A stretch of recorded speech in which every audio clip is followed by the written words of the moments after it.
And hello again, and here we are back in my garage, and today I want to talk about painting your bike's bodywork at home, doing a DIY paint job, because that's something I'm in the middle of right now, because I'm painting my Kawasaki Z650B project bike right here at home. And when it comes to painting a bike, I would much rather hand over the job to a professional, get a fantastic job done, and that's it. Because painting a bike at home takes a huge amount of time and a huge amount of effort that normally I wouldn't bother with. You also, of course, can never get a professional finish here at home. I mean, you can get close, but it won't be anywhere near as good as a professional can achieve. So, why bother painting your bike at home? If we set aside the cost, because the cost of painting my bike, very simple paint job, will be around £500.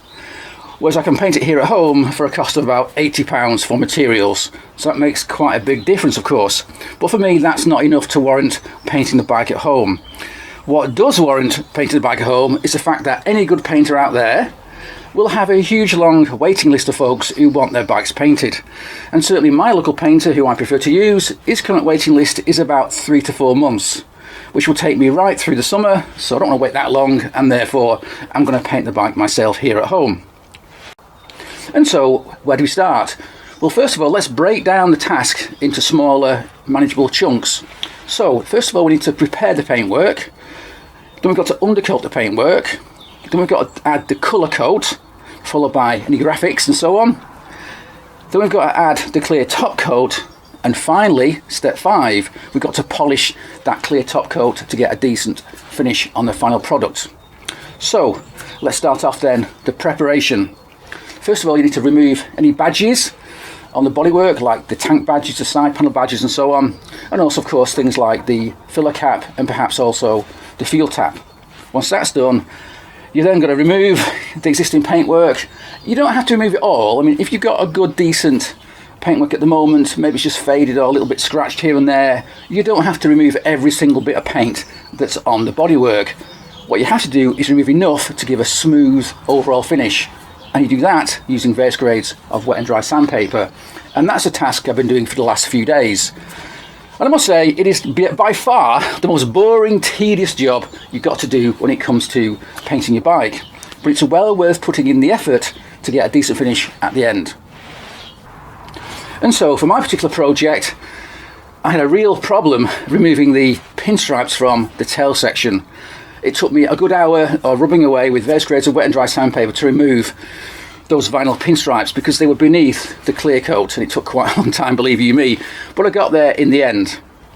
So once all that preparation's done, you've then got to clean and degrease the part before you add any paint at all. And for me, I use, where's it gone? Can't see it, but I use white spirits to remove any grease and finger marks that you might have left on the piece before you do that first coat of paint. So for me, for my first coat of paint, I use this stuff, Etch Primer. Same as primer, but it's just well, it's called Etch Primer because it adheres to the surface of the panel a bit better than standard primer, allegedly anyway, allegedly. So I used about 3 or 4 coats of this, light coats, to get a good overall finish. But that showed up, or that can show up, problems that you didn't notice before you added the paint. So in my case again, my tail section showed some unevenness where I'd removed those pinstripes. So to sort that out, I didn't just keep on rubbing it down. Oh no, I used this stuff. This is filler primer. As its name suggests, it's primer but also filler. It's actually a really thick primer. You spray it on and it goes on quite thickly, and it kind of covers up all those small imperfections that you might have noticed in your original paintwork, and it works really well. So I've now added, I don't know, 3 or 4 coats of this stuff on the areas where I could see some slight unevenness where the pinstripes were, and now that unevenness is gone and the panel looks really nice. So good stuff, this, good stuff. So when you're happy with your undercoating, now, oh yes, another thing is I'm using this type of paint, which is acrylic paint. This is called 1K paint or 1-pack paint because it just comes in a can and you use it and that's it. But professionals don't use 1K paint, acrylic paints. Oh no, They use urethane based paints, which are called 2-pack or 2K paint. And the reason they do is because it's a lot better and a lot more robust, and it dries really quickly within about 20 minutes, whereas this stuff you've got to wait 24 hours. So why don't I use, and why don't most people use, 2-pack paint? Well, because it can kill you.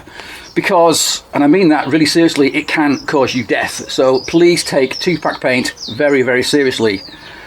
And the reason why it can kill you is because the 2-pack paint consists of 2 parts. That's why it's called 2-pack. You've got the paint and you've got the hardener.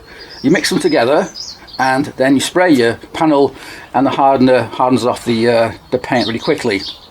Great, fantastic. So why does it kill you? Well, because if you breathe it in, it can ruin your lungs. I mean, it can actually get to the point where it can kill you. You will go from having a healthy lungs to having lungs like a 40-year smoker. You really don't want to breathe in 2-pack paint. In fact, you don't even want to breathe in one pack paint, but it's not quite so bad as 2-pack.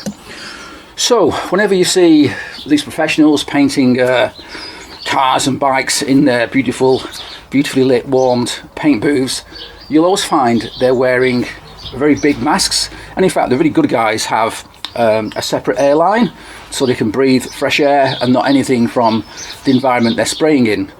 Because as I say, breathing this stuff in is really, really bad news.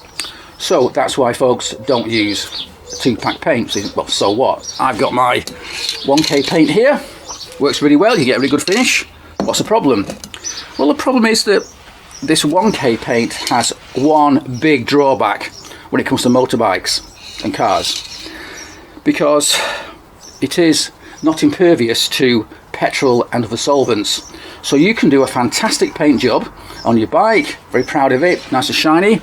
You go and fill it with your bike and you get a few drops of petrol splashed on your brand new painted tank. It can lift that paintwork, it can ruin it. And that's why 1K paint isn't always ideal for bikes. And so with that warning, let's carry on with our paintwork today. So I've now prepared the paintwork, I've undercoated it, and now I'm going to add my colour coat. And in my case, I'm going to paint the bike in a candy red finish, which isn't as easy as painting it with a standard finish, because candy coats need 2 different colours. You need a base coat, which in my case is silver, and then you add the candy on top. And the reason is because the candy, which actually is here, the candy colours, the paint comes out, it's kind of translucent almost, semi-translucent, and so you can see the silver base coat through the top coat here, through this candy coat. But then what you do is you add more and more coats, and slowly the colour will change slightly from being a lighter red to a darker red, and it becomes more of a sort of a candy apple colour. So I'm not really helping myself here, because this is not so easy to use. And one reason it's not so easy to use is because as you add more coats, the shade of the paint changes. And you think, well, so what? Well, so what is, if you're painting different panels at different times, it's very easy to get a slightly different shade, which will look awful on your bike when you bolt it all back on the bike. So with candies, you've got to make sure you cover each panel with the same number of coats of paint. Otherwise, as I say, they can look different, so that's not ideal. But for most paints, of course, you're not going to use a candy coat, so away you go with straightforward colour. So once you've done that, then you wait your 24 hours or so, let it dry off, and then you add what's called the top coat or clear coat. As the name suggests, it's just like a lacquer, it's a clear top coat. You paint it on, let it dry, and then step 5 is to polish that top coat, because when you add a layer of paint, it doesn't come out glassy smooth straight away. No, it's a slightly sort of rippled, sort of orangey peely effect. To get rid of that, let the paint dry, let it harden off properly, and then attack it once again with wet and dry sandpaper, which sounds a bit odd because you'll ruin the existing finish of that top coat. It'll come out looking fairly good actually, like a car maybe, quite shiny, but not shiny enough, not smooth enough. So you have to very carefully flatten that top coat and remove any imperfections that you might find. It also helps to remove any little bits of hair or dust that happens to fall on the top coat as it dries. And that's something else that's quite important, is as you paint your bike, whether it's undercoat or colour coat or top coat, in between each layer you must stop, let it dry, and then smooth it off with some very, very fine sandpaper, Be very careful that you don't want to rub through the paint coat, because it's going to be, you know, very easy to do that. But it's just a very light skimming with lots and lots of soapy water, just to remove any hairs or little bits of dust that could have fallen on the piece as you painted it. Obviously, I haven't got a immaculately clean garage, and no doubt you haven't either. So what I'm doing right now is painting my bike, or my bike parts, outside on my drive, which isn't ideal because obviously it's out in the open air and bits of dust and whatever can fall on the part. That said, right now it's early spring, so you know it's not that dusty outside, and even if it was, you can do some things to mitigate that problem. And one thing you can do is wet the surface of the ground where you're working. Just get some water, buckets of water, and spread it all around the area where you're working. What that does is it will trap any dust and hair, whatever that happens to be on the ground, and anything floating around, it can hit the ground and gets trapped as well. So once you've done all that, hopefully you've done it, and away you go. Also, I've not mentioned yet graphics. You can buy graphic packages for various bikes. In my case, I think the pinstripes cost £40 from eBay. Although at the moment I won't be putting pinstripes back on the bike. But if you wanted to, yeah, it's about £40. And what you do there is you do your colour coats first, then you add your pinstripes, and then you add your top coat, your clear top coat on top of all that. Or you could paint on your pinstripes yourself using pinstriping tape, which is really great, and it's great fun playing with pinstriping tape. I use a 3M tape, which is really good. You can take it off and put it back on again as over and over again, and it works really, really well.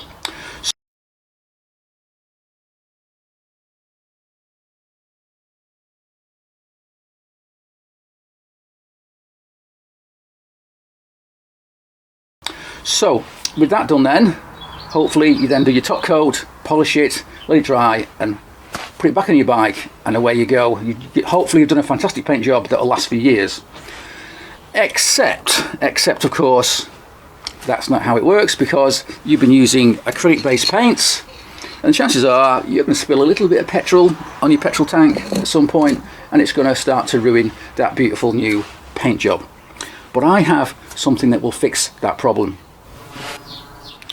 And that secret ingredient is this stuff. It's called Spray Max 2K lacquer in a can. It's from Germany, and it is great stuff. Quite expensive. I think this now is £27 per can, but it's well worth buying. So how does it work? Well, inside the can there are two separate compartments. One contains the paint and one contains the hardener, so they're kept separate. When you come along to want to use it, there's a button here at the bottom of the can that you press in, and that breaks the seal between the two compartments inside the can and allows the hardener to mix with the paint. You can shake it up and use it. That's great. Slight problem is it won't last forever. You know, within probably 10 hours this paint will not work anymore, because the hardener's done its job and the spray will then stop working. So when you do use it, have all your panels ready to go. Don't think, oh, I'll spray that bit first and leave it till tomorrow, I'll come back and spray something else, because it won't work. This thing will be jammed up, clogged up, and the paint will be hard inside the can. So yeah, you've got to use that quite quickly. The other issue with this can is it can kill you. As I already mentioned, 2K paint is very dangerous. You do not want to be breathing it in. So when I use this stuff, I use it outside on a calm day, calm clear day, when there's nobody else anywhere near me and I'm wearing some decent PPE. I've got a really good quality mask in a box somewhere over there, which I should be wearing. So yeah, please be very, very careful. You do not want to breathe in this stuff. It will ruin your health. I can't repeat that often enough. 2K lacquer on any 2K paint is not to be messed about with. Right, so that's kind of the process.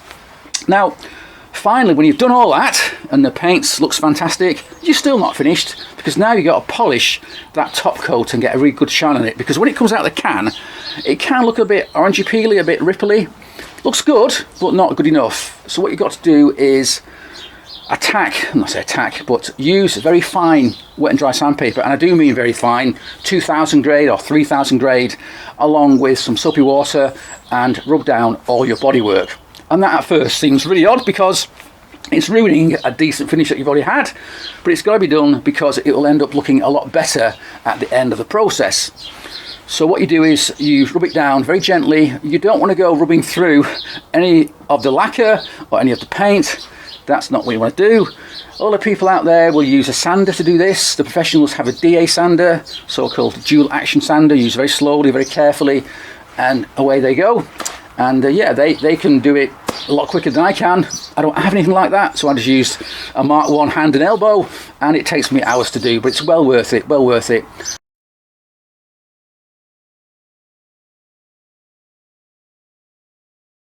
So when you're finished doing all that, the paint will look quite dull, as it should do, but it should look a lot more even. So then you move on and you polish the top coat. And when I say polish, I don't mean polishing it like you would do polishing your car. No, you've got to cut the paint, and to do that you use stuff like this. This is cutting polish, and also if you need it you can use something a little bit more abrasive, which is this stuff, which is called rubbing compound. It's just a thick paste which has a little bit of a roughness to it. You put it on and you polish away with a clean duster or something like that, and you'll slowly bring up the shine back to that top coat that you've just allegedly ruined by rubbing it down with very fine wet and dry sandpaper. When you're happy with that, and believe me, it can take a lot of time, if you're doing it by hand, then finally when you move on to the standard polish, the everyday polish, and that's your bodywork finished, and you can fit it back on the bike and hopefully it'll all look fantastic. However, there's yet one more problem with using 2-pack top coat, and that's because you're mixing 1K colour coat with 2K coat on top, and that can cause quite a serious problem. And the problem is that it's something called gassing off. The trade calls it gassing off. And when you paint with acrylic paints, the 1K paints, the tin tells you to wait 24 hours before you paint something else on top. But even after 24 hours, the paint is still gassing off.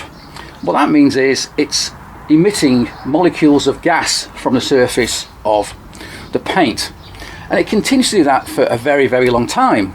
And you can tell that yourself, because if you paint something, say a week ago, and you came up to it and sniffed it, put your nose up close and sniffed it, your chances are you can smell that fresh paint smell. And the reason why you can smell it is because the paintwork is giving off some kind of molecules or atoms as it cures over time. And that is a problem because the 2K top coat is impervious to that gas, so it traps it. It can trap it between the top of the colour coat and the bottom of the top coat, 2K top coat, which is not ideal because the gas wants to go somewhere, and over a few weeks what can happen is those small little molecules can build up, and it can cause the top coat and the colour coat to delaminate. They can separate as the gas wants to try and force its way out. If that doesn't happen, what can happen instead is you can get tiny little bubbles of gas building up around your paintwork, which in turn causes little bubbles to appear in your top coat, which basically ruins your paintwork. So how the hell do you get around that? Well, I have checked on various forums, asked people, checked YouTube videos for years now, and no one can agree what the correct length of time should be to wait between spraying it with 1K paint and then adding 2K top coat. Everyone agrees it happens, that you get a problem called gassing off, but some folks say, oh, just wait a week. Some folks say, wait 2 weeks. Some folks say, wait a month. You know, you just get all different answers. So my conclusion is, you should wait as long as possible. I guess it does depend on how thick the 1K paint is, and how warm and dry it is where you're storing the panels while they dry off. So I think I'm going to wait about a month before I attempt to add the final top coat to my acrylic colour coat. That's not something, of course, that anybody can do in a professional setting, but then again, they wouldn't be using 1K paint anyway. But if you're at home, patience is a virtue, and I do implore you to wait as long as you can between painting 1K colour and adding this 2K, in my case, Spray Max lacquer to the top coat. So yeah, I mean, other people make this 2K lacquer now, but I also think they do make colours as well. They do make some colours, but not very many. But yeah, I've used it before and it's great stuff. It goes on really well. Just be damn careful with your health when you're using it. So yeah, that is a big issue, gassing off. If you just go and Google gassing off paintwork, I'm sure it will explain it a lot better than I can. So when I finished all the preparation of my bodywork for my bike, I've got the colour coats on. I'm then going to put it away somewhere safe for about 4 to 5 weeks, and then I'll come back and add the 2K top coat. And so in conclusion then, you can do a really good job of painting your bike at home, but it does take an awful lot of time and effort. In terms of time, I've got quite a simple bike here, an old bike. It's just got a tank, it's down there by the way, a tank, 2 side panels and a tail section. I'm not having any graphics on it, so that simplifies things. And if I got that done by my local professional painter, it would be about £400. And I've got to wait about 3 to 4 months to get it back. Whereas, if I do it here at home, I think if I have to buy all the materials like wet and dry sandpaper and paint, undercoat and so on, it's going to cost me about £80 altogether. But it will take me an awful lot of time, perhaps about 20 or 30 hours of effort over, you know, a month or so. But hopefully it'll be okay, it'll work okay, and because I'm going to use this very dangerous 2K top coat, hopefully the finish will be quite hard wearing and not affected by petrol if I ever spill a few drops of petrol on the tank as I fill up. So yeah, it can be done. So just remember, you've got to break down the tasks into manageable chunks. You've got to do the preparation, you've got to do the undercoat, you've got to do the colour coats, followed by the clear top coat, and finally the cutting back and the polishing with this rubbing compound and cutting polish before you do the final polish with standard ordinary polish. So yeah, it's a huge amount of work, a huge amount of elbow grease, but sometimes it's worth it, and you could save yourself an awful lot of money and get a decent finish. And so at the moment I'm actually in the middle of all that with my own project. So if you want to follow that project, the build thread is on my YouTube channel. So yeah, hopefully next month or so it'll all be done and you can see how good or bad I do at that particular job. So anyway, that's it. So thanks for watching and cheers.